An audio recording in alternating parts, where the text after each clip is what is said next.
Alba de Gloria e a intimidade da imaxe, dúas exposicións que revisan a historia recente de Galicia dende diferentes puntos de vista e dúas mostras que gardan conexión con Pontevedra. Por iso a parada destas dúas propostas na cidade de Lérez era obrigatoria. Queremos mostrar unha festa que pega ese nome de Alba de Gloria e tiña que vir naturalmente a Pontevedra como un lugar inicial de outras posibles itinerancias que esta exposición poida ter en Galicia, na Galicia de aquí ou na Galicia que está espallada por o mundo. A intimidade da imaxe é unha exposición da fotógrafa catalá Ana Turbao que mostra todos os conflictos sociais, políticos e humanos que a autora se atopou en Galicia a finais dos anos 70.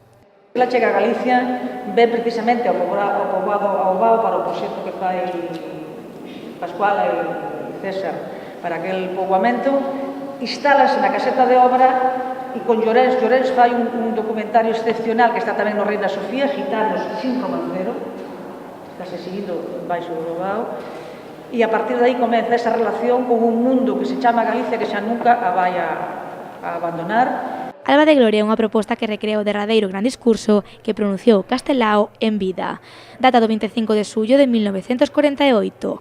En ele enumera as grandes figuras da cultura galega, dende Emilia Pardo Bazán e Concepción Arenal ata Diego Selmírez ou San Dámaso. Unha mostra que, sobre todo, transmite emoción. É unha obra inmaterial. É dicir, aí se pode ver unha primeira edición, pero en realidad é unha obra inmaterial. É facer unha exposición sobre algo que está no imaginario, que é un imaginario. Entón, unha exposición no que os obxetos, as pezas, son menos relevantes que todo aquilo que son capaces de despertar.